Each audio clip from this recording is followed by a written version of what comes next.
stream button has been clicked, Lewis. I feel like we're forgetting something, though. Oh, no, I forgot to write the show notes. Oh, yeah, we're live, Lewis. Look at that. Look at those bits. No one's bits are better than ours, Lewis. Oh, don't turn into Prince Lithium. Prince Lithium? Yeah, Prince Valium. Prince Valium. Boom. And we're live. Did you ever see Spaceballs? I did, but like everything else, I can't. Of course. There's this prince that the princess is being forced to marry, and his name is Prince Valium. He can't stop yawning. Like, he's just always so bored.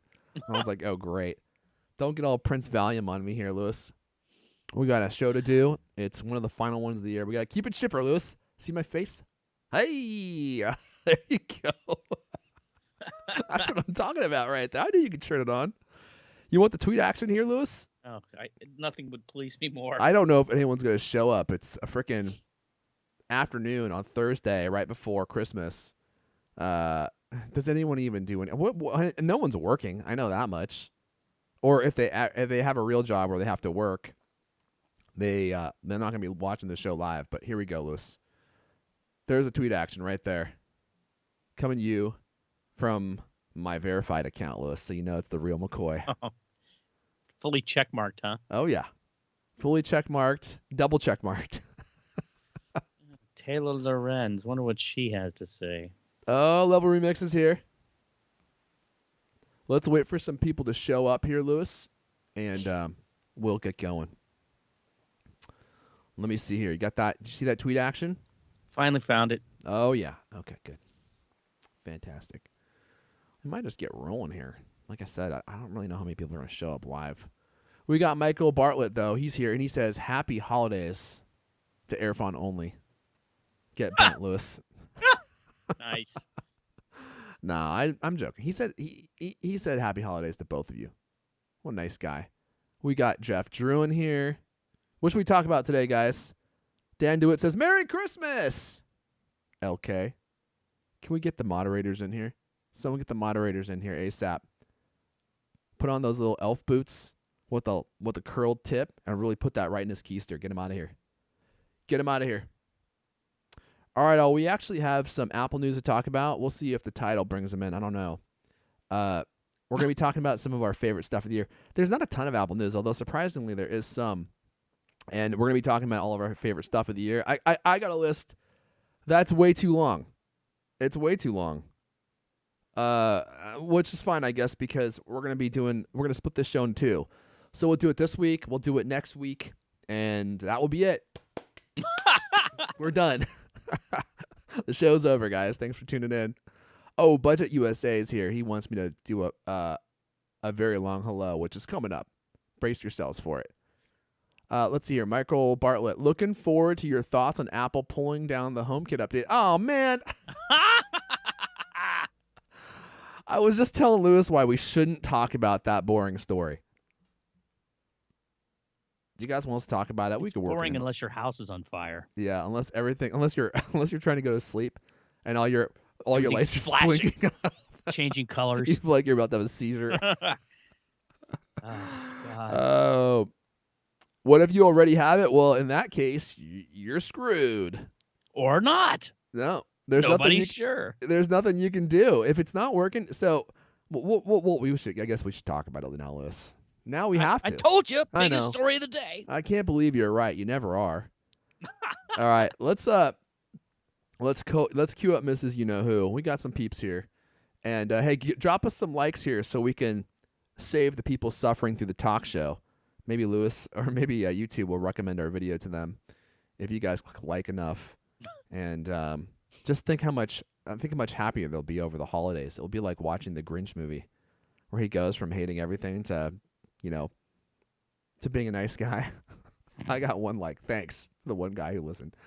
Let's see here. Let me go ahead and cue up Mrs. You Know Who, and I think we'll get this thing rolling. If you're ready, you look ready. So ready. Okay. Let's see here. Oh, Mrs. D. Oh, Merry Christmas. Oh, Mrs. D, you're in a very good mood. Oh, yes. I was wearing my new stockings last night. Oh yeah, really? Yes, for Mr. LK. Oh, got some new stockings, huh? Yes, and it was all that I was wearing. Ugh! That's it. Those are for your fireplace, right? Not for your feet. I guess that's the way LK likes it, though, Lewis. He makes her dress up in Christmas I stockings. feel like Ugh, I feel like I need more eggnog. it's nasty. All Okay, Mrs. D, if you don't mind, let me get this thing rolling, and we'll get this show going. In 3. Hello and welcome to Coolcast, the best 30+ minute hour conversation. Wow. I shocked you, didn't I? You were expecting me to hit that high note. I'm your host, Jeff Elijah. Join me today. He knows when you've been writing. He knows your spelling mistakes. He's gonna whip your hind end if you type too slow. So type fast, for goodness sakes. He's the managing editor of Cultivac. Lewis Wallace is here. Make me sound like some kind of editorial Krampus. Oh man, I should have done that Santa style, shouldn't I? No. I was impressed that I hit that high note too. So for those of you who can tell, man, I'm sick, and again, I don't know what's going on, man. So I keep taking COVID tests; they keep coming back negative. But so like 2 weeks ago, I got a killer sore throat, and then I had a low grade fever, and I was like, oh no, did I get the new strain? It improved. And I as I always do, I waited too long to take the test, and I took it, came back negative. And then 3 or 4 days later, I started feeling a lot better. And then I stupidly went to a Christmas party and had drinks, which I think was probably not a good idea. And then 2-3 days later after that, my sore throat starts getting worse again. And I'm like, oh, man. I'm like, do I have throat cancer? What is going on? Oh, jeez. You know, I anytime anything goes wrong with me now, I'm like, I'm dying. That's just it. I must be dying. That is a grim outlook. So, but my throat started getting really sore, and I felt totally normal besides that, except, like I was like coughing up some stuff. And then like Friday, like the waves of mucus just opened. The doors to the waves just opened, and I could barely sleep. I was coughing up stuff, left and right. Ugh. And it's just been going on since then, man. It actually got worse probably on Sunday. And then I was like, okay, I must have like a full on cold now. The cold virus got me. Came back to get me. Came back to finish off what it couldn't get in round 1. It's a coronavirus too. Yeah, I know. I think we should just ban coronaviruses because I don't think they've haven't got they any thought of good that? uses. That's actually a great point. I'm going to suggest that to my Washington State senator. So, but I keep taking COVID tests, and they keep coming back negative. So I'm like, I guess you're not studying well enough. Okay, I try harder. It's crazy though, because I don't know, those tests. Are they still accurate? I really don't know. I just don't even really trust them. So I keep taking them, and they keep coming back negative. But I was talking to my friend, and he said he had the exact same thing happen. He had a sore throat. It went away, and then like several days later, it came back, and now he's sicker than he was before. So I don't know, man. Remember in the good old days when you just got sick, Yeah, and it wasn't like I know. All hands on deck. I actually feel better when I get a fever, because then I know I'm not dying. I'm like, oh, I'm just sick. I'm not actually dying. I've heard that the tests you got to take them a few times now because the time that they report that you show up positive, you might have it. You might test negative for several days. So I suggest this. Maybe Should I do try it again? on air right now. Let's see. Should I go get the test? I meant it. Are you swirling properly? Dude, I swirled. Did you jab? Did you? It says you got to swirl for 15 seconds. I swirled. Okay. And I pinched, and I Squeezed? You squeezed. extracted? I squeegeed. No one's retraction is better than mine, Lewis. Don't accuse me of using that test incorrectly. I did the whole thing, man. I even stuck it in. I swirled it for longer than I was supposed to. So I was telling Lewis, I was like, we might have to cancel this show, because I woke up at like 4 a.m. and I couldn't. My throat hurt so bad that I was like, I can't go back to bed, and I was losing my voice yesterday, and I spent all night like just coughing up stuff, and then I was like, okay, well maybe I'll give the old voice box some time to warm up. So Lewis and I did 30 minutes of vocal exercises. He has a beautiful falsetto. You all should hear it. He sings like an angel. And we did some vocal work together, and I'm feeling like I could get through the show. Although with all this pointless preamble, there won't be anyone here to listen to it, so I apologize. Be sure to waste what little good time you got just talking about just garbage. So if you hear me cough, I apologize. I can't go through and edit out all the coughs. And I don't have a cough button that works on the it works on the live stream, but it doesn't work in the edited file for some reason. So let's see here. We got a lot of stuff to talk about. We're going to be talking about the iMac Pro. Oh, did you want one of those? The what? You wanted one of those? Well, I've got some good news for you. Did you want the M2 Extreme Mac Pro? Whatever happened to that? Remember, it was supposed to be done in 2021, Lewis? Where is it? It's nowhere. Vaporware. It's gone. We'll talk about that. We've got some good last-minute gift ideas if you're a huge procrastinator and you still haven't bought gifts for people. We got you covered, man. We got you covered. And then we're going to do our best of picks of 2022. I got a massive list here. We're going to split this into 2 parts. Today is going to be part 1. Next week is going to be part 2. And then we'll wrap it up with that at the end of the year. And I'm glad we didn't cancel it, Lewis. I was thinking about canceling because I was like, I don't know if I can do this show. Lewis talked me out of it. He talked me away from the ledge. So thank you for that, because I'm glad. I don't like to miss shows, man. We've been doing this show for almost 11 years. And I've only missed one ever, I think. So, and that was this year, right? So you didn't want to do it twice in one year. Was that? Oh no, I take that back. I missed 3 shows. Didn't we miss no, one? We missed the one show this year. Yeah, you're right. Because I missed one when my daughter was born, and we had to take her to the hospital. Well, she was at the hospital. We had to take her to a different hospital. And then I missed one because I went to Disney World this year, which, man, that was a fun trip. That was such a fun trip. I can't stop thinking about it, honestly. Okay. Let's see here. Should we get started? Let me go ahead and thank all of you wonderful people here listening. Did I queue up the browse mode? Oh, I did. For supporting me. I mean, I think we sold more cloth this year than ever before. And the orders, Lewis, they just keep coming in. That's impressive. Keep coming in. And I want to thank all of you for your purchases. A lot of you bought them as like holiday and Christmas presents because you bought like multiple packs. And some people have spent like hundreds of dollars on coat cloth, which is, unbelievable. And I hope you're happy with them. I love mine. They are the best way that I have found to clean technology, to clean your Apple Watch Ultra, your sunglasses especially. I like to have sparkling clean sunglasses. I'm like one of those guys, Lewis, when if I come into the public bathroom and there's like anything in the toilet, I'm flushing that toilet first. So I'm the same way with my sunglasses. I need to have a fresh pair. I wipe those things down. When I put them on, they're like brand new. There's not a single like a smudge or anything on them. Same with my keyboards, my MacBook Pro. You can keep it all sparkling clean with a coat cloth, and nothing works better. You can actually feel it working on your fingertips. Our coat cloth Duo has a dual fiber design. Short fibers on one side for your screens, and then long fibers on the other side for your like keyboards and areas of your iPhone with deep crevasses that you need to reach down into and grab debris out of. And if you rub either of those sides on your fingertips, you can actually feel them grabbing onto your fingertips. It's pretty crazy. And they'll hook the dirt, the oil, and leave nothing behind but sparkling glass and metal.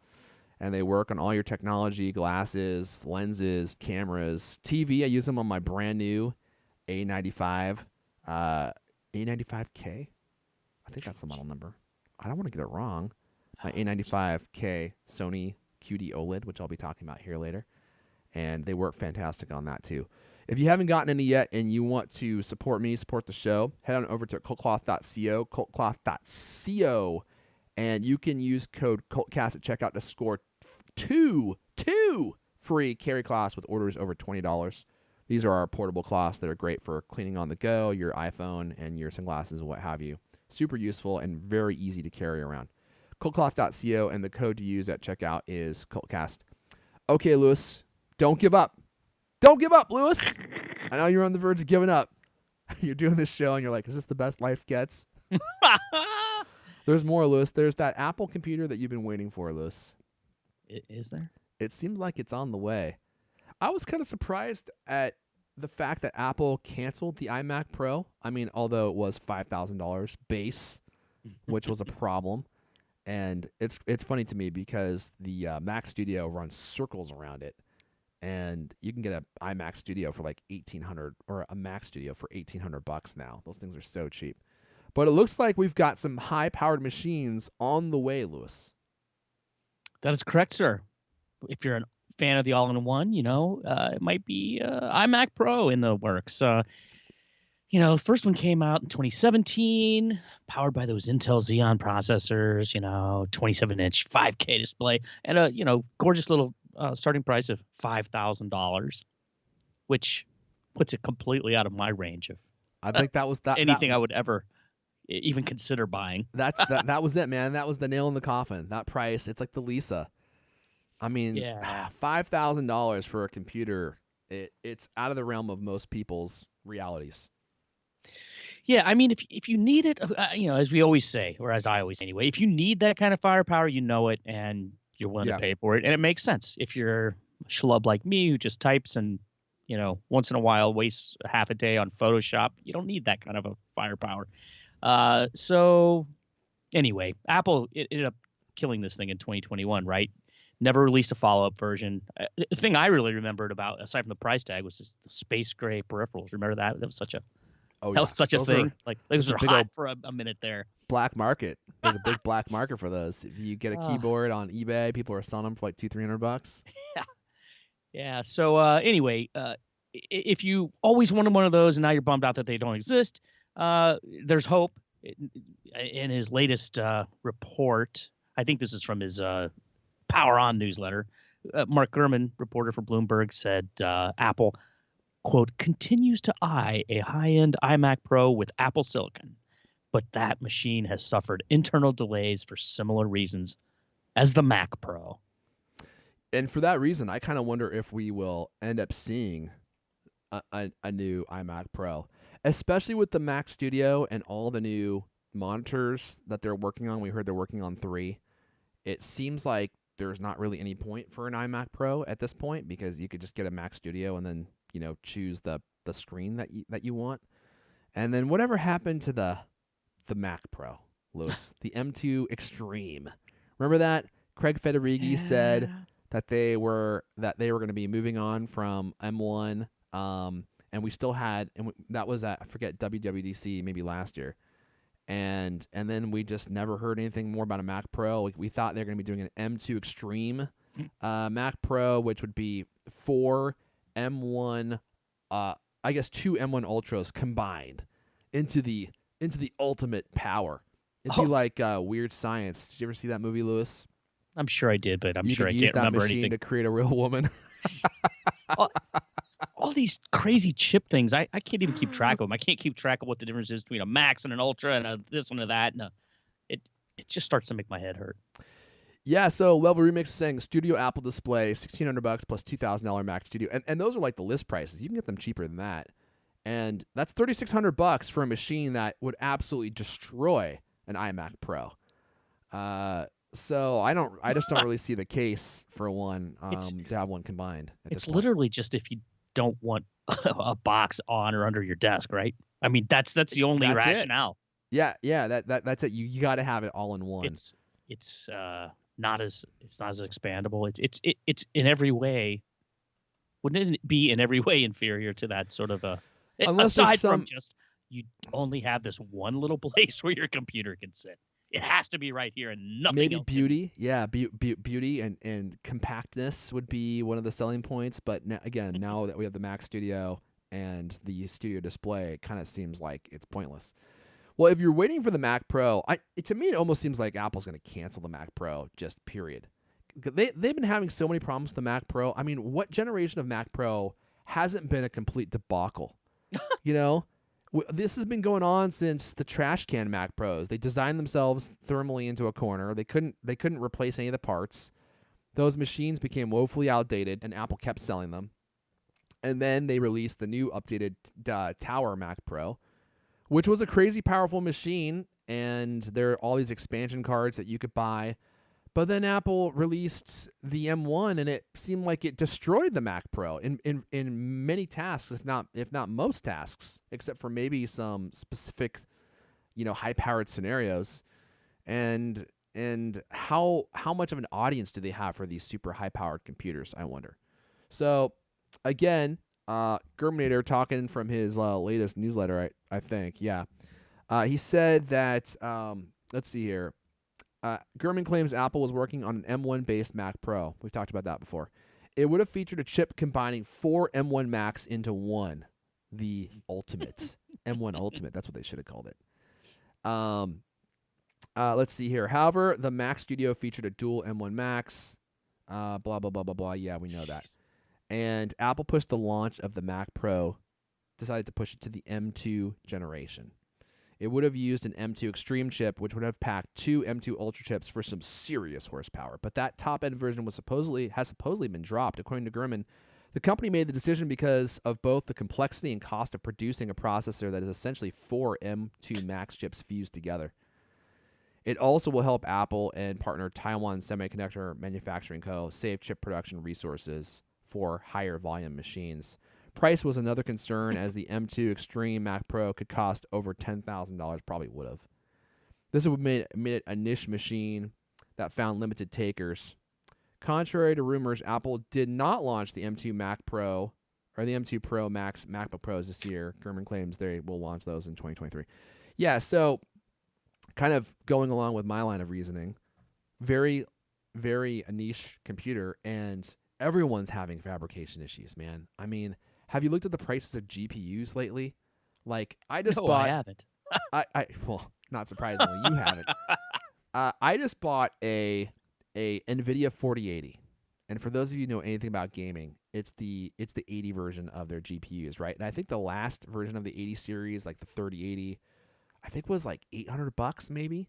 So NVIDIA releases this new generation of GPUs. The 4090, which is like the best that they make, is, I think last year it might have been like $1,000 or $1,200 for the 3090. I forget the exact price. This new one is $1,600 MSRP, and the price goes up from there. Oh my god. The 4080, $1,200 MSRP, up from $800. And the price goes up from there because no one's asking MSRP for these things because GPUs are still hard to get. Like, NVIDIA can't produce enough of these things. People are buying them up so fast that retailers that have them can virtually ask whatever they want and people will pay it. I mean, They're paying over MSRP. oh yeah. Oh yeah. Well, the way it works is NVIDIA will create their own version of the card and they'll charge MSRP for those cards, but those cards are impossible to get because everyone wants them. And then they sell the chips to other partners who can make their own boards, and then those partners will charge a much higher price. So the NVIDIA cards are the cheapest, and then all the partner boards are way more expensive, even though they're pretty much the exact same technology. And because GPUs are hard to get, everyone just buys them. I mean, the Colt Commander that I have here, I think it might have cost me like $1,800 total for all the parts. And it has a decent GPU. I'm using a 2070, I think, which is older. But for our purposes, for streaming, it works great, and it's also decent for like 1080p gaming. But the new GPUs cost almost as much as my entire machine does. That's how much the prices have gone up on them, and it's been going on like this for 2 or 3 years because people were using GPUs to mine for crypto. Which now that crypto's crashed, they're not doing it as much of that anymore. But all the fabrication prices are I think through the roof, and everyone's having supply chain issues, so they're hard to get. So it makes sense that Apple's making this move. I mean, honestly, the way things are going, I would be surprised if we saw the Mac Pro in 2023. I think that most people listening to this probably don't care. Like, we're all using MacBook Pros. By the way, I did sell my Mac Studio. Some of you were asking me about that. You did? Yeah, I sold it. I sold it. Really? I really wanted to love it, but I'm like this, and I did love it, but I'm like this just isn't practical for me because I need something that I can use in my house and also in my office, and I underestimated how much I needed that portability, so I ended up selling it. I still have my studio display though, which I'll maybe be featuring in a future podcast. I'm redoing Cult Command Center. I'm building a brand new desk, like a 98-inch desk that will span the entire front of the command, so I can overlook, visitors and stuff, and make sure the Gatling guns are functioning correctly. Jeez.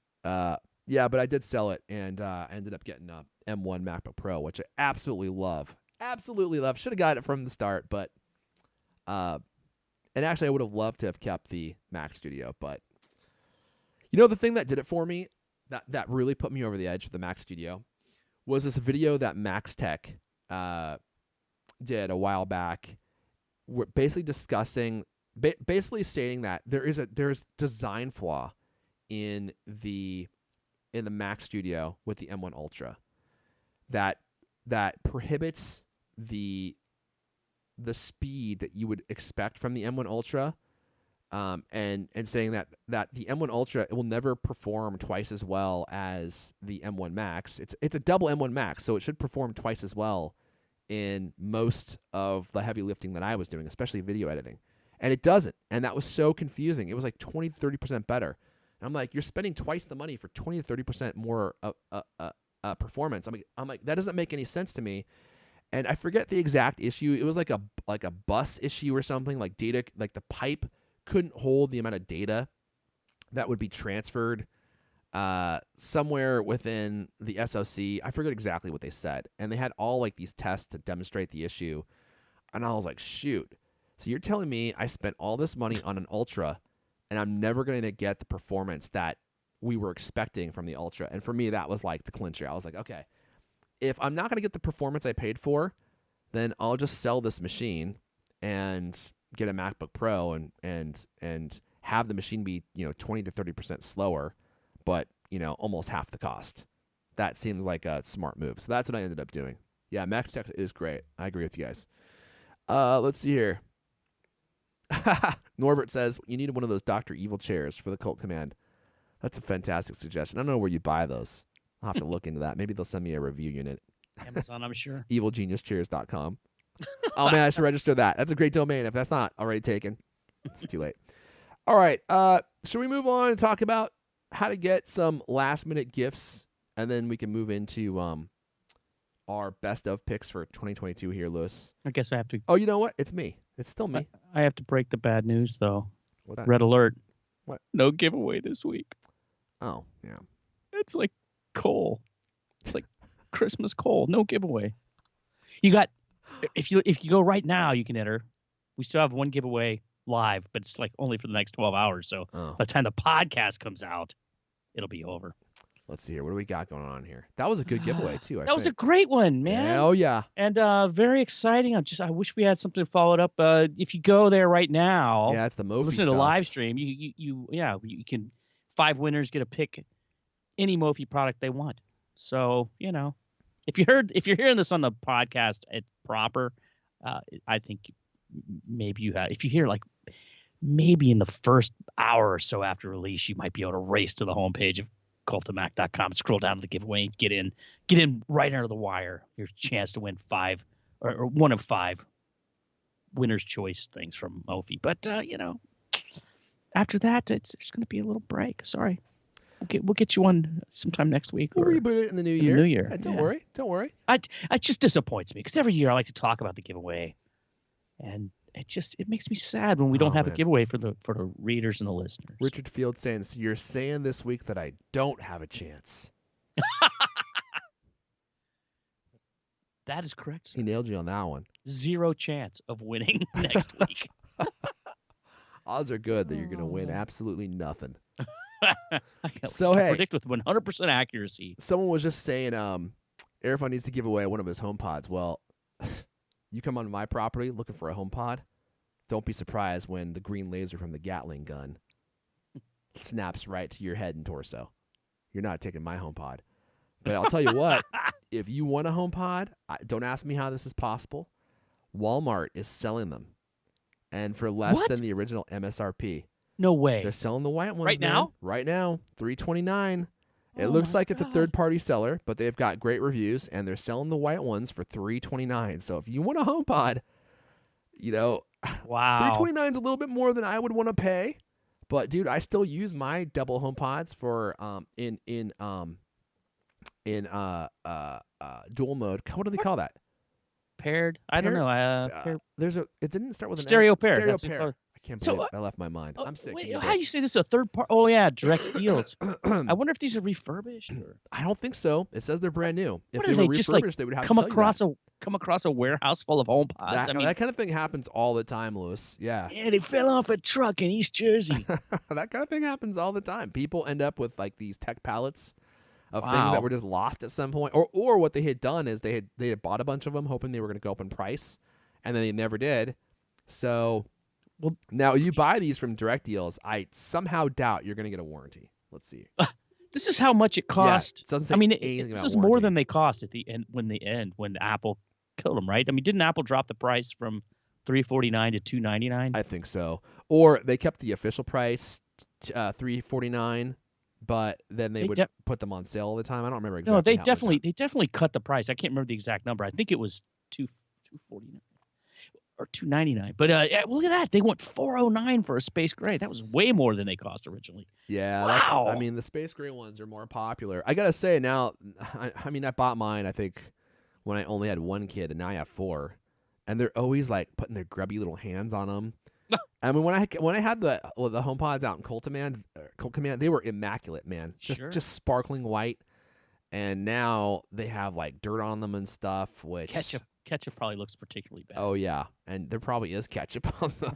Because I'll go over there and they'll just be like touching them like it's a crystal ball, and I'm like, get your hands off my HomePods. Gee whiz. Especially when I sound like this, they get scared and they scurry off, but they always come back, Lewis. So I still love the white, but there is definitely an argument to be made about getting the black for longevity.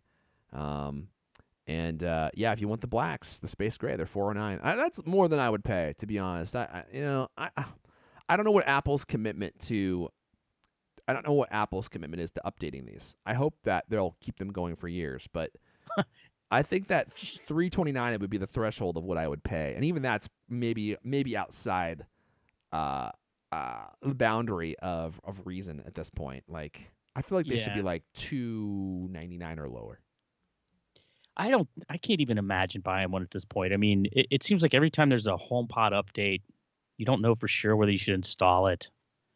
It's, like, is it going to crap out immediately afterwards and never work again? At which point you'll be just sitting there crying and wishing you hadn't done it. I mean, I don't think that these have any warranty. It doesn't say anything about warranty at all.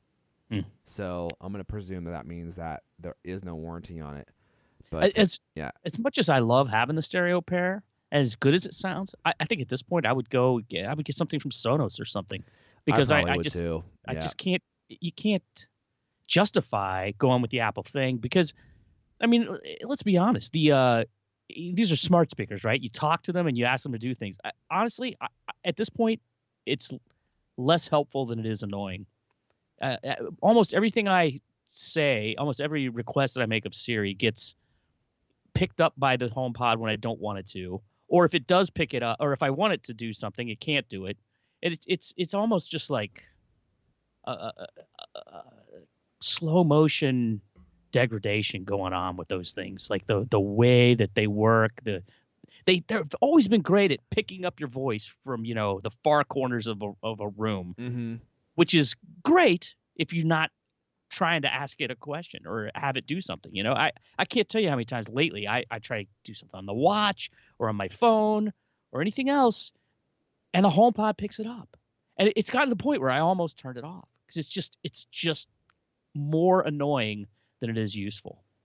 Yeah, that's a problem with my Apple devices too. Is you're speaking and then an Apple device that you would not want to be performing the action for you is the one that responds, like your Apple Watch. And you're in a room with HomePods and you're yelling across the room, but then your Apple Watch tries to take the task and it doesn't know how to do it. So Yeah, I agree. I could totally live without Siri. And the Sonos ones are really nice. This is probably what I would do. And you can put these into like a stereo pair too. They're $220. They have sales on these all the time too, especially if you have like a Costco membership. And I don't know if these sound as good as HomePods. I suspect they don't, but they probably sound pretty good. And they're going to be future-proof because Sonos is going to keep supporting these, whereas HomePods, until Apple releases the new gen of HomePods, they don't look as good. they don't look as good. And they don't Looks have like the 7 custom-designed tweeters. We I don't mean, have I do those. love the way that the AirPods sound, but I mean, every time that I see an update, I'm like, oh, geez, I wonder if this is going to be the one that takes them out. They're going to start making that noise, the stutter of death or whatever it is. Mine's making that sound. It still does, and it's still going. Mm. So it's like the Oh, of death. jeez, Yeah, my left one does that that's occasionally, but it's still going. that's cause for concern. Yeah, that is a bummer. If it craps out, I don't know. I think I have 3 years of total warranty. I don't know when I bought them. Is it 2021? I think so, because I bought them with my credit card, which extends the warranty 2 years. Didn't you buy it when it came out? Yeah, what year was that? Is it 2020? It was before the pandemic. Yeah. Let's see here. When did HomePod come out? It's like 2018, February 9th, Oh, okay, 2018. so they definitely are expired then. Yeah. Yeah, I bought them right when Yeah, they came you're on out. your own, buddy. Well, you know what? I had a great run. And those things have paid for themselves. I made so many videos on those HomePods, and they're like the most popular videos on my YouTube channel. So by now, those things have completely paid for themselves. And I love them, man. I use them every day, every single day for music. I use them for streaming content or streaming audio from my Apple TV. I thought about replacing them this year, but the system that I want would cost me probably like $1,800, and I was like, I don't really want to spend that much on an audio system right now. Not to mention, a lot of the top end audio systems, they have subwoofers, which for a lot of people that's a good thing. For me, I don't really want a subwoofer right now because I don't want to wake my kids up in the middle of the night while I'm watching content. There's not really any good time I could use a subwoofer. My wife would just think it's ridiculous. She doesn't want to have the thunder rumble, So sadly, I couldn't use it. I'd be forced to buy it, but I couldn't use it for a lot of systems.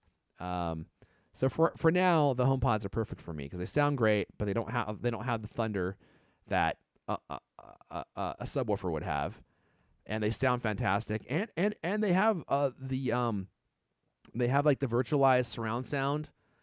The Dolby Atmos, I mean, they work really well for content that has Atmos. It really does sound atmospheric. You could hear stuff coming from you from all different directions. I had another one of those moments the other day where there was something in a movie and I was like, oh my God, somebody's like in my room. I mean, Yeah. it just sounded it was so far from where it was, out there in the soundscape. It frightened me. Man, the HomePods have really cool spatial audio too. So I started using my HomePods Max indoors to watch movies, and I used AirPods Max, what did I say? HomePods Max. Oh yeah, it's which my own custom doesn't design where I exist. have a helmet and I have the HomePods right next to my ears. I'm deaf now, strapped by to the your way. head. So make sure you enunciate so I can see your lips moving. Yeah, my AirPods Max. I've been using those for watching movies and stuff, and even my AirPods, my third generation AirPods. It's crazy how the spatial audio can make the sound like it's coming from the TV in front of you, which the AirPods Max definitely do. And I was just sitting there and I was like, oh wow, like for a minute I couldn't even tell if I was listening to the audio through my AirPods Max or if the sound was actually coming from my HomePods, because it sounded like it was coming from from my HomePods. And then of course you move your head around and it's like, oh yeah, and it moves from ear to ear. And the ears were wrong, so I had them on backwards, and I was like, okay, Oh, I'm wow. definitely, yeah. I'm surprised that the dialogue isn't in reverse then. I don't think it works that way. Do you know how digital audio streams work? We can talk about this after the fact. All right, Lewis, we completely got off track here. I can't believe it. That's someone like us. Do you want to talk about? Oh no, It's this shocking. is me. This is me. So if you've been a major slacker, you don't want to buy anyone HomePods. You can still get some Apple stuff. Even now, Apple Store is going to be rewarding you procrastinators with free 2-hour deliveries. It's almost Christmas, Lewis.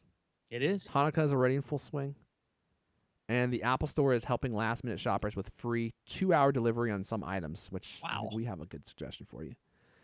Those who live in large metropolitan areas with one or more Apple stores can always take advantage of 2-hour deliveries from these retail locations. Normally, these cost $9, which honestly, $9 for 2-hour delivery, that's pretty good. That's like you order it and the guy's like, I better get my butt in gear. And he like gets your product and gets in his car and drives to your house for $9. they're definitely taking a loss on that. Because they're paying that guy probably at least $20 to head to your house, just the gas and everything. But Apple is now promising users they can get free 2-hour delivery on eligible products when you order online by 12 p.m. on Christmas Eve. You Wow. can order on Christmas Eve, and it will be there by 2 p.m.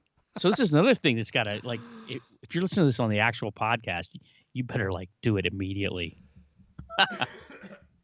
That's crazy. Christmas Eve. That is kind of nuts. You're kind of a D if you ordered something on Christmas Eve and make the guy drive it out to your house. I'm just saying, man. What? A D? Yeah. Uh, And I don't mean a Mrs. D. a Duke?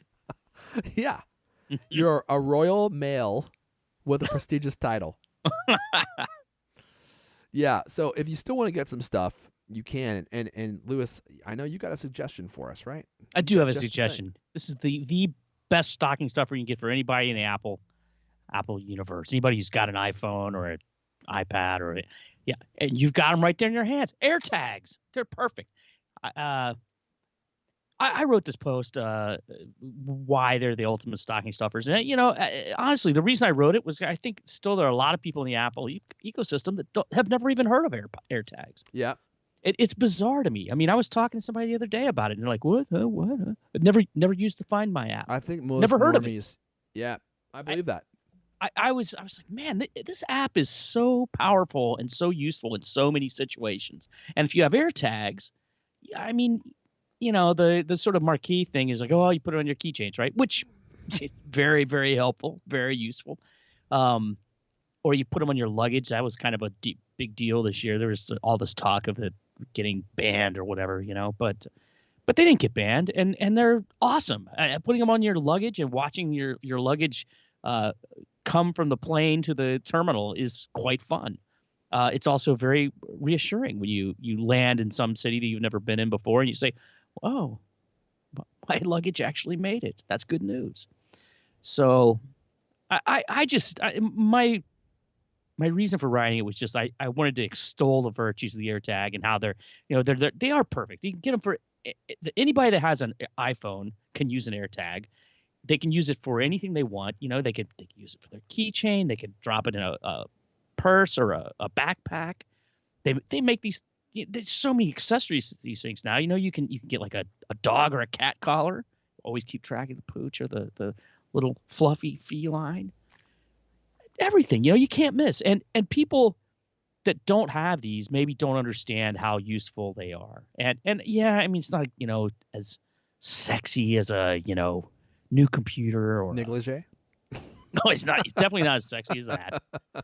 But I do think that if you buy, or if you've never had an AirTag and somebody gives you one, you're gonna like all year long. You'll be like, wow, this is actually a pretty great gift. I'm really glad I have this. And nobody can have too many of them. I mean, once you start using them, you realize like, oh, I could put one on this. I put one in my darts bag.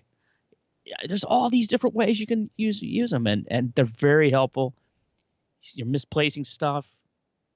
It becomes a thing of the past. So, the one thing I don't like about AirTags, Lewis, the one thing. What's that? Is you can't really use them until you buy like all the accoutrement that you need to begin using them. So you got to get like the keychain holder. You got to get like the luggage thing if you want that, which by the way, Amazon is selling the official Apple leather AirTag loop for $20. $20 right now. Usually 40. So maybe that's a Cultimac deal post right there. Well, that's if you want to, that's great and all, but if you want some good AirTag accessories, you got to go to the Cultimac store. Oh, hey. Because we have a whole bunch of things in there, including some really interesting stuff. I think we've talked about the one that's like the bike reflector. Have you seen? You remember that? You hide that thing on your bike so it doesn't even actually look like you have an AirTag on your bike. I think I actually need one of those. There's all kinds of things, all kinds of really great luggage and keychain type things. Some of them are on sale. I can't remember who it was now, the manufacturer. I think it was maybe I cannot remember off the top of my head, but we have some in there right now. They're like $8 or something. Is it Elkson? Elkson, yes, $8, right? $7.99 or something like that. We've got all kinds of them.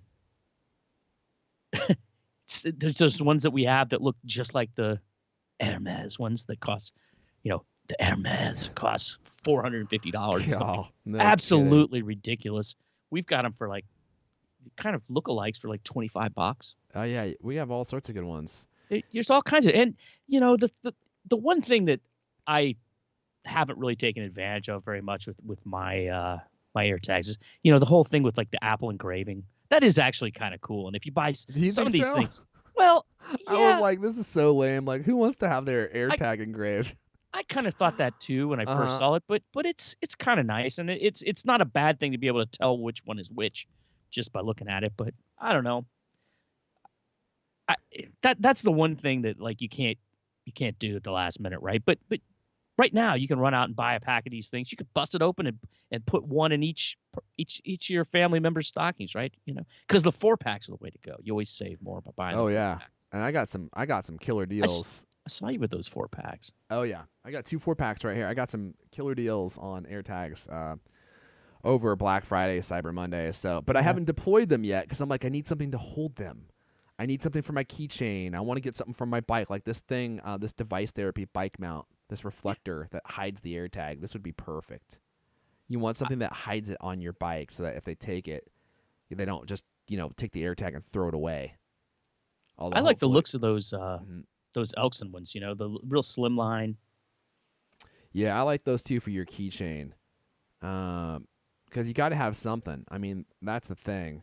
Yeah, yeah, it's absolutely true. I mean, you It's like gotta you're gonna have carry it with you. You can't just put it in your keister. I guess you could, but that would be uncomfortable. what would be the point? You know where you are. You need something for your keys. You need something for your backpack. You need something for all the places where you want to stash or hide an AirTag. That's the one thing, man. It's like you get these AirTags and you're like, I can't really use them yet. I mean, you could put one in your bag, that'd be no problem. But if someone steals your bag and sees an AirPod or an AirTag, they're gonna just take it and throw it. So you gotta have it hidden in some way, Yeah, except for your keychain. But no one's trying to steal your keys. But for you the hope. things that you want to get back, like you gotta somehow be able to hide them in some clever way. Yeah, well, there's all kinds of ways you can do that. I mean, for crying out loud, if that's all your only concern, you could just put it in a plain brown envelope. Yeah, I mean, yeah, I guess. But when they see a plain brown envelope in your bag, they're gonna be like, "Oh, what's this? Is there money in here?" And they're gonna look and they'll be like, "Oh nope, he's tracking me." Whoosh, throw it in the bushes. You could put it in a get one of those like one of those cases. Well, even better, just go get a package of Mentos, eat like 2 or 3 of them, and just stick the air tag That's in there. hilarious. That might work They'll until never he get, eats your Mentos, but and then he you'll know accidentally eats exactly the where they're at. AirTag, and then he chokes on it and Then you have dies, about and his family sues you for setting him up, and then you lose and you go to jail. this is 2022 America. Yeah, so if you want to get some AirTags, you still have time. You can get 2-hour free delivery right to your door from Apple. And then once you've got your AirTags, head on over to the Cultimac store.cultimac.com, and pick yourself up some ways See, to carry your AirTags around or to the strategically hide them. the Apple TV Siri remote case that you can stick an AirTag in. That's genius. I never lose my new remote. It's so Oh, big that I never lose it. I need something to attach. Although that is nice. That's the Elgato one, Yeah, right? Or the yeah, I think Elago, it's sorry. good. I Mhm. I do lose that thing sometimes. Mhm. Mhm. If only I could find a way to attach an AirTag to my dignity. Well, first you got to find it. God, it's been lost for so It's too long. long. All right, we've been going for like 2 hours. We haven't even started doing our picks of the year, Lewis. How long have we been going? An hour? I don't know. I Okay, need more eggnog right now. let's wrap up with some picks of the year because we've already been going for so long. We gotta do these. Would you like to go first, Lewis? Would you like the honor of going first? Oh, Best God. of 2022. Now, this could be something. It doesn't have to be made in 2022. It doesn't have to be released in 2022. Although some of my stuff is things that you loved in 2022. It could be shows that you got into, movies, gadgets that you loved in 2022. What do you got, Lewis? Pick one. All right. Well, since it's Christmas, Yep. and I just watched this, and I loved it. This is a movie called A Christmas Story Christmas. Have you heard of it? I haven't Are you watched it familiar with yet. this? I've seen it on is it HBO Max? It is HBO Max. And they keep trying to show it to me, and I actually heard it was good, and I was like, that's crazy because has this guy been in anything since A Christmas Story? He's been, oddly enough, there's a whole bunch of, it's almost like a sort of like the Marvel extended universe. There's like been all these made for TV shows, and I had no idea. There's like a whole like, Ralphie universe or something. It's kind of Really? crazy. I had no idea. But so anyway, for people who are not familiar, I mean, obviously, well, okay, let me start over. There's the classic 1983 film, A Christmas Story. Yep. I don't know. I don't know if we should assume that everybody's seen that, right? That I think it's pretty safe to assume most people have probably heard of it at the very least. it's weird. I mean, that movie was such a kind of a sleeper hit. It's like it became popular 15 years after it was released or something. Really? Yeah, because I mean, it came out in '83, right? And I never heard of it until when did you hear of it? Anyway. I don't even know. I just remember seeing it as a kid. But I like the slogan here: a tribute to the original, traditional, 100% red-blooded, two-fisted, all-American Christmas. It is. So if you haven't watched that original one, don't watch the sequel, right? Because why would you? But the original is great, and I definitely recommend watching that if you haven't. But if you've seen that and you loved it, you got to watch the sequel because this picks up in the original. For people who don't know, it's set in the 40s, I think, 43 or something like that, and it's all about this kid who wants a BB gun for Christmas, and his dad, played by the amazing actor Kolchak, wait, Darren McGavin, right? Who's long gone. Anyway, he played the old man. He played his dad, and his dad was really into Christmas, and he got that amazing leg lamp. lamp. Oh yeah, man. I always laugh because I still see those leg lamps in windows occasionally, right? It's surprising that they've survived this long because they're so fragile. Well, you could buy one. I mean, they still sell them online. I know. And they're such an artifact of movies or cinema history. Like you would never even know anything about that unless you'd seen the movie, and then it's hilarious, right? But otherwise, you're like, what the hell is that thing? That's a leg lamp? It is bizarre. Yeah. Well, so it's that movie is all about this kid, Ralphie, and his dad, and the Christmas, and Ralphie's run-ins with bullies, and all the the classic scene of the kid getting his tongue stuck on the really cold lamp pole. Remember that? Oh yeah. There's just so many great things, Yeah. right? So anyway, this one picks up 30 years later. Ralphie is, he's a struggling writer trying to get his science fiction novel published, and the thing about this movie, I had heard about it, and we watched it the other night, and I actually, after I was done, I was like, when was this movie made? Because it feels like a movie from the 80s or 90s. It has a real retro feel. It feels exactly like the original. It's got the same kind of voiceover. It's got the same kind of camera work and same kind of look and feel and everything. Set in the 70s, right? So it's got a nice retro feel. And so I think that I can say this without this being considered a spoiler. He's getting ready to go home for Christmas. He finds out that his dad has died. Right? That's the whole setup of the film. And he has to go back. Now he has to be, the man of the family. It's his job to make sure his two kids and his wife and his mom have a Merry Christmas, right? And there's all these flashbacks to the original movie. A lot of the same actor plays a kid.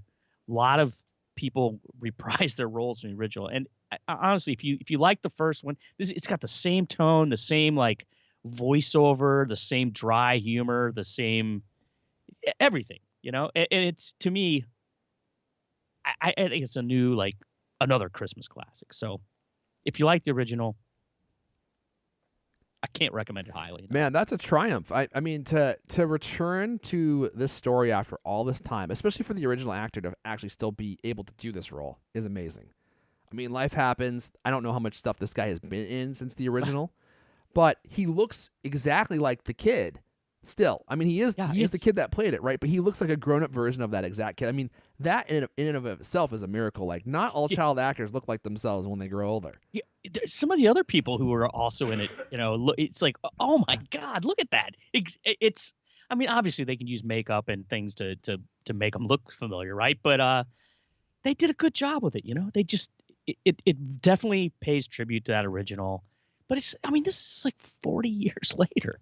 I mean, it's kind of shocking that it took that long for the good sequel. I never saw any of those TV. I wasn't even aware that any of those things existed. I was stunned when I was. In fact, it was on Wikipedia, so maybe it's not even true. But it sounds like the whole like history of them trying to make sequels and make all these different things. It's just crazy. So All right, a this is a Christmas triumph. Story Christmas available on HBO Max. That's Lewis's first pick. Let's see here. It's hard for me to know what to do here. I don't want to be predictable, but I think my first pick is going to be the Apple Watch Ultra. I knew it. Did you? I Did you know I was well, going to say I, that? I suspected. I almost didn't, but it's one of my favorite purchases, just period. It has great battery life. It has an aesthetic that I just really love. And actually I would say beyond anything else, that's really it for me. Is the old Apple Watch, it always kind of looked a little bit like jewelry, a little bit precious. yeah, like little girly to me, and that's why and the big version I had never really loved. Because I feel like it just wasn't a balanced look. Like for the size, the size was too tough for its aesthetic.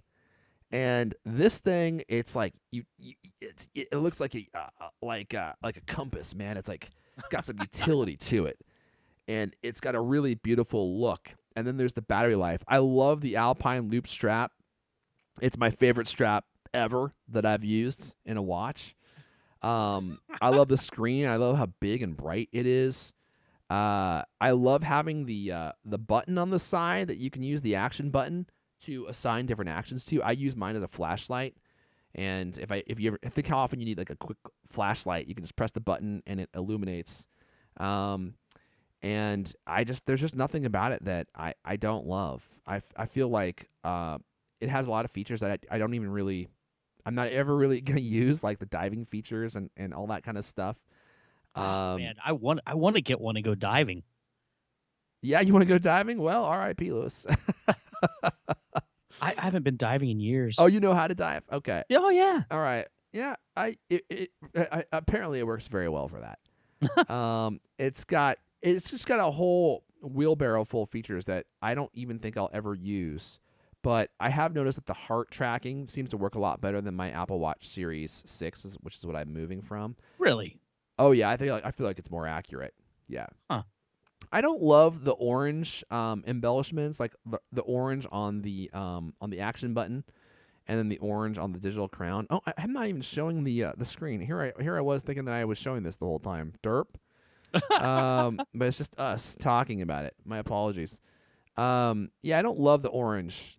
I think the orange was. I get why they did it because they're marketing this towards sports enthusiasts, but from an aesthetic, just a purely aesthetic perspective, I think it's a weird choice. Orange just clashes with way too much stuff. It's my same problem with the red on the cell version of the Apple Watch. That red clashes against the colors of the watch face and the band. You need to pick a neutral color for the exterior of the watch so that you can accessorize it without having any color clashes. I think So orange, you wish it was black? I wish it was black or gray or some neutral color. Yeah, exactly. I could see that. I mean, I kind of like it myself, but the button is orange too, isn't it? Yep. The big action button. By the Yeah. way, are you using that for any actions? Oh, I'm taking action all the time. I'm a man of action. So I always use it. I always use it for the flashlight. So I haven't even active. It has cell capability built in. I don't even use it. I don't even bother with it because I don't care. I don't see the point in having a cell activated Apple Watch. I'm sure there are uses for it, but for me, there's not really any benefit. Right. Yeah, what were you gonna say? Well, I would do it if it didn't cost $15 extra a month or whatever. Oh yeah, well me too. But I'm not gonna pay AT&T $10 to use the data I already pay them. Yeah, that's $200 to so ridiculous. Yeah, I know, it's outrageous. It's just I mean, you're gonna have me pay you an extra money to use the data I'm already paying. It doesn't make any sense. Anyway, I just absolutely love it, and there's a lot of reasons to love this watch, but again, for me, it's the aesthetic, like the big, chunky utility aesthetic. I wasn't sure when it first came out if it was going to look too big on my wrist, but because of the shape and because of the new more utilitarian design, I feel like it just works perfect, man. It feels like you have like a Jeep on your wrist. It just looks like it's ready to take on the world, and has a very cool masculine look to it, which is not something that the other Apple Watches I feel like ever had. That I feel like the other Apple Watches are more like metrosexual. You know what I mean? They look great on if you got like a long wool coat. But this thing, I could literally pound your face in with this thing. If you don't give me my money I won from you in that pool tournament at the bar, you're gonna end up with the imprint on your face. The one thing that I've noticed from the huge screen of the Apple Watch Ultra, because it is so big, is the desperate need for Apple to open up the watch faces to other designers, because like the faces are the same faces that you get on all the other Apple Watches, but the thing about it is you have a much larger canvas now. And so it reminds me oftentimes of my dad's iPhone. Like he has like the magnification screen turned on so he can see everything easier. And that's essentially what this watch does in every watch face, because it's just a lot bigger. And a lot of the watch faces, they just look like they're in grandpa mode all the time. And I don't love it. Like, yeah, they're in grandpa mode. And Apple needs to open up the watch faces so people can be more creative with this huge real estate that you have on your wrist. Because the current Apple Watch faces just aren't cutting it, and a lot of them just look downright. I don't know. They just look too basic for this. They rolled out a couple of new ones with that specifically for the Ultra, didn't they? Yeah, I don't love them. They're not that good. I don't know. I just like. Yeah, there's a new one. I forget what it's called. It's like the new one with all the different complications, and I think my problem with that one is it looks like a unicorn sneezed on it, man. Like there's just rainbow stuff all over the place. There's way too much color clashing. Like you're very sensitive to this color clash. Yeah, I don't like when colors clash, man. Like it's part of the design experience. You were brought up in the Granimals era. The Granimals? Yeah. What's that? I guess Is not. that the Apple show? Granimals? You never heard of those? I don't. That was those clothes like for kids that match. Like if you buy the giraffe style, they're all the same blue and they all match or something like that. I've never even heard of it, huh? Well, I bet you subliminally. I've heard the name, but I thought it was a show. What's Apple's new kids show called? I thought it was so called many that. of them. What? It's literally called like the Granimals or something. I don't know. I can't remember. They got you know what? Here's another thing. I haven't seen this yet, but they've got a movie coming out on Christmas Day. Did you know that? I did not know that was. I don't know why I felt the need to bring it up, but it's supposedly really good, man. It's I can't remember the name of it, but it's got animals in it. That's why I mentioned it. It's called and of course Apple's coming out with a new movie on Christmas Day. I can't remember the name of it. I don't know what it's about, but I just wanted you all to know. It's supposed to be great, and it's based on a book. Okay. A book that I haven't read, of course, because I'm not a child. But it's 1 second. Why is it taking so long for the page to load? Only because we're all waiting.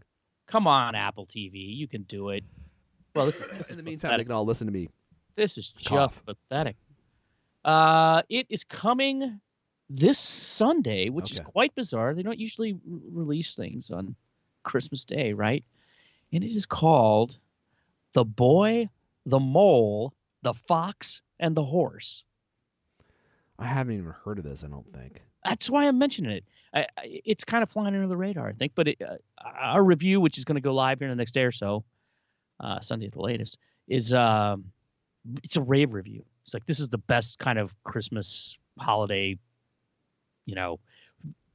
nice, wholesome, good message, strong. Interesting. It has a very it reminds me of, it's like an updated art style of Winnie the Pooh. That's what it reminds me of. It does look pretty kind of retro. It does look like Pooh, doesn't it? But and it's about a kid who's like, walking through the woods, and he makes friends with a mole, which is supposedly just the cutest thing in the world. Oh man, and, I got a mole story for you. Then they run into a fox that they become friends with. I think the fox is voiced by Idris Elba. Oh yeah, they've got all these great voice actors, and I I might check this out. It's supposed to be really good. It's a 34-minute short film, animated film. It's sort of Apple TV Plus's gift to you. Not a great title though. They need to work on that Yeah, title. I've as many times as I've tried to remember it, it doesn't stick in my head. The Boy, the Mole, the Fox, and the Horse. Yeah, It's too not a great long. It's title. too many. It should just be like the Granimals or something. That's what they should call it. I really want to tell you guys my mole story, but I feel like I need to You save got it. a mole? Oh, dude, I got a mole story. Would you try to remind me? Maybe next week we can do the mole story. After I we may have watch told it here on the show here before, but it's just one of the craziest mole stories I've ever encountered. The mole is supposed to be like one of the finest characters that's ever been created. The mole in this show. Really? So, Okay. Well, he looks a so lot I think nicer you than should the mole I watch it. found in my yard. And the mole I found in my yard was completely nude. I mean, that thing didn't have a single hair on its whole body, and it was pretending to be dead, and we thought it was, and then it sprung to life, tried to get us. Oh man. You sure it wasn't a naked mole rat? Maybe it was a mole rat. I don't know what's the difference. Well, they're Hair? naked for starters. Okay. Well, It's right there in the name. I'm not a big mole expert here, Lewis. You have to forgive me. I didn't realize you were. Just for some reason, the naked mole rat stuck in my head. I know you're into the naked moles, so maybe we'll have to talk about this after the show, and you can tell me what your therapist Probably told get you. punted off of the podcast store just for using the term naked. Okay, let's move on, Lewis. What's your next pick? We should probably do one more pick each, and then we'll wrap up. And then I think next show we'll just do all picks. How about that? All picks all day. Oh my God! All right, well, I think this is going to surprise you because All right. you know that I am not a gamer. I don't play games. Yeah, that's true. I knew that I don't about play you. video games or nothing. Yep. I kind of got addicted to this little game on Apple Arcade. Oh, really? I'm a little bit. I'm almost afraid to mention it to people because I've been spending too much time doing this, and I don't. Just like, hey, buddy, you want your first drink? What if they fall off the deep end?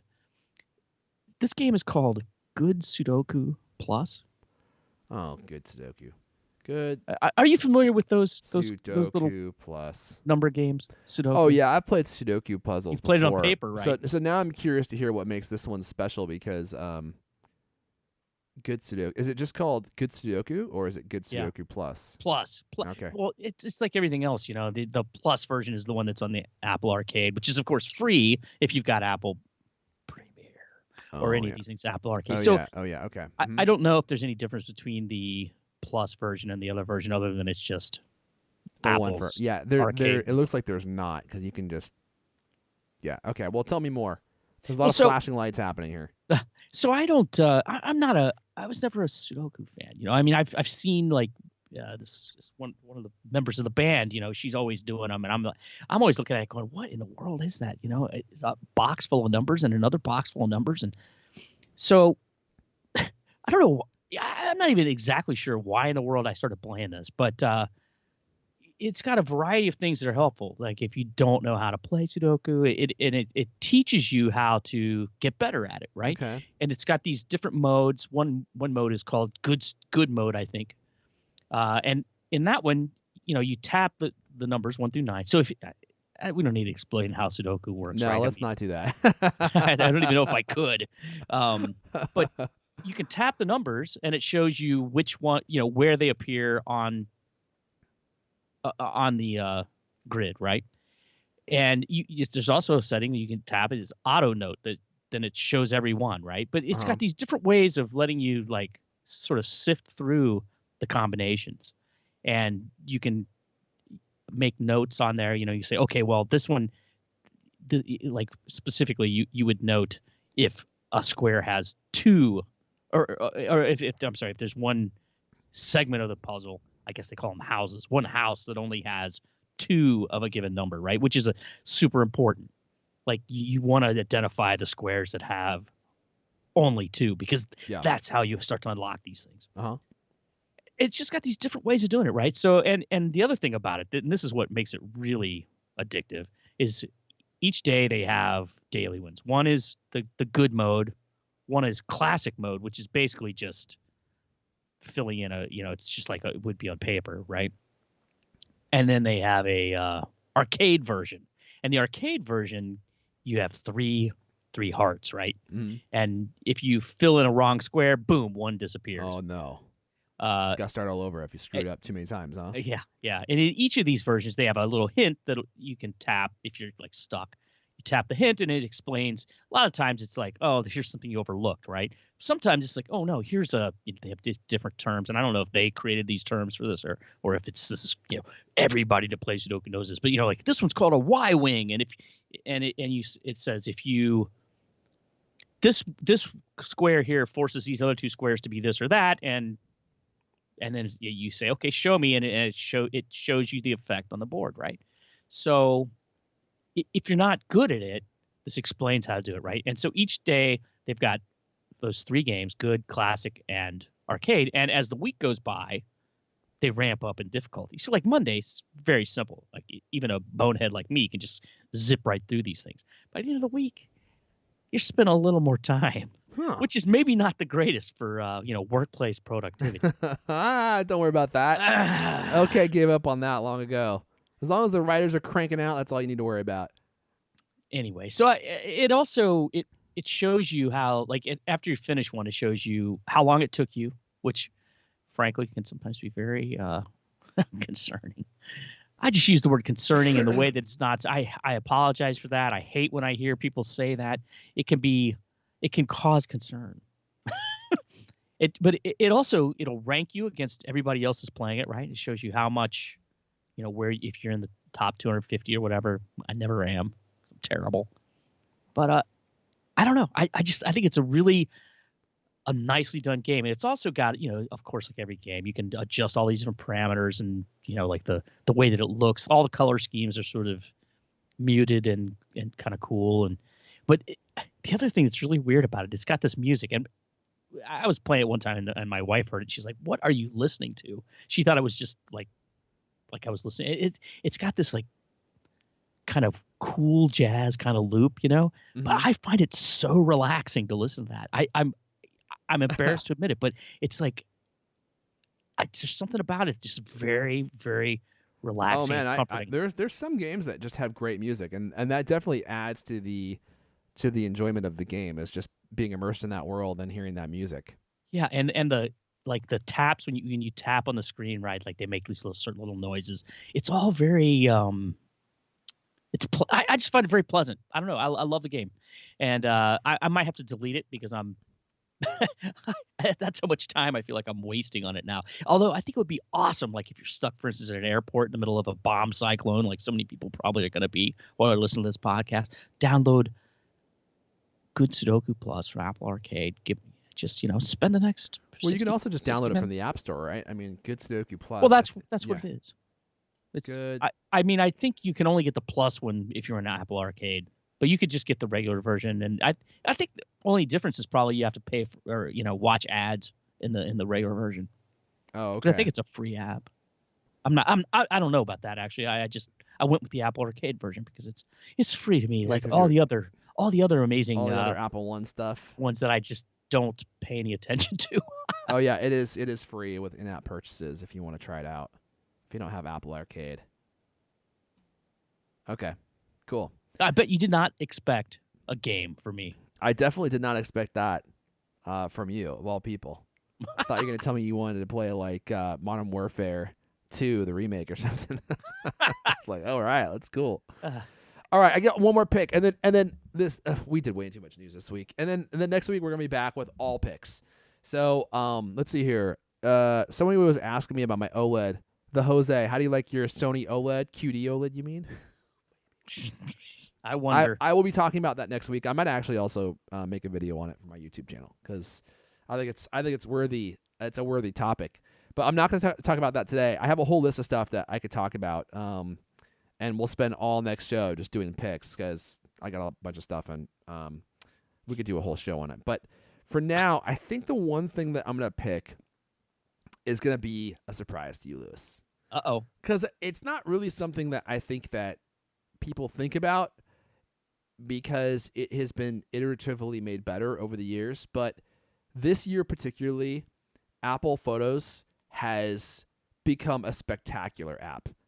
It really is just terrific. And the reason I say that is because they added all the shared library features, which if you have people in your life that you want to share photos with on a regular basis, it's been so sorely missed for so long. There has been no way to easily share pictures with people. And now if you share your library with your, spouse or whatever, and that person is nearby when you're out on a vacation, the Apple or Photos knows that, and you can adjust all these settings, and it will automatically put all the photos into your shared library together because it knows you're together. Or you can set it to always upload pictures from your kids or from certain faces into your shared photo library. So it has a lot of really intelligent features to figure out what photos belong in the shared library and what photos belong in your personal library. It also has a bunch of really great tools to go through your entire backlog of content and move that content into your shared photo library, like pictures of certain people, I think pictures with certain dates, pictures of locations. I mean, all of this, like, super powerful stuff. And the more I used it, I was like, okay, this took Apple a long time to put this together, but this is so well thought through. They really went through the painstaking effort to figure out exactly how this should work. And it's not perfect, but it is terrific. It works so well. And not only that, beyond the shared photo library features, have you noticed now in your timeline when you're scrolling through photos, you'll see a photo in there and you're like, I don't think I took this. And then it's because messages, you were sent a message from someone, and Apple put that photo into your Photos app as a message from somebody who's in your contacts. That just happened to me the other day. That. And I was like, who took this photo? And I clicked on it. It was my sister-in-law. She had texted the family, and because she's in my contacts, it put it in my timeline of photos. And I was like, that's super. And it said taken by Faith, my wife's sister. And I could click it and bring up her contact. And I was like, wow, this is like really cool. And even more than that, now because of all of the text recognition stuff, you can search for text in the Photos app, and it will bring up photos that match that text. Bet you didn't know that you could do that. So I was looking for something the other day, and I did a search for it, and it popped up in my photos. I was like, oh, there it is. And I was like, I don't know how I would have found this any other way because I don't know when I took the picture. I just know the words I was looking for, and my God, it brought that up. I just searched. This is this is really powerful. So I have a handwritten recipe for pecan pie. Yep.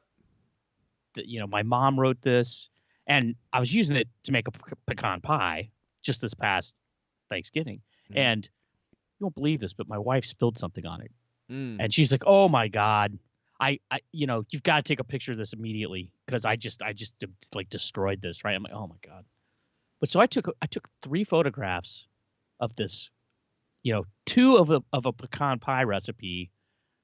And one is actually the crust recipe. Right. Mm-hmm. But it mentions in there, for pecan, like 3 plate.